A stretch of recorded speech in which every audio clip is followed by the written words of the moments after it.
Perang sengit terjadi antara pasukan pendudukan Israel dengan pasukan perlawanan Palestina pada Kamis 24 April 2025. Lokasi pertempuran tepatnya berada di Bet Hanun, utara jalur Gaza.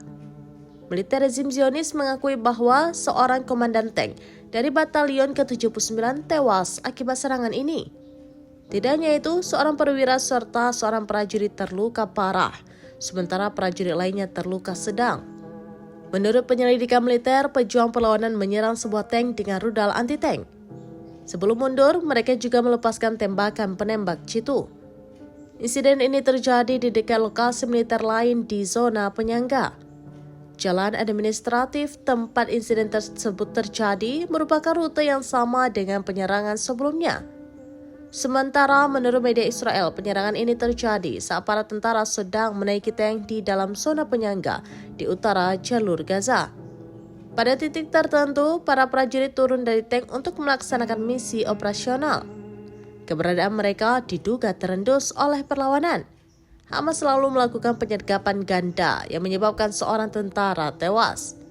Sebagian besar tentara yang ada di lokasi merupakan prajurit cadangan di Korps Lapis Baja.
Download Tribun X sekarang, menghadirkan lokal menjadi Indonesia.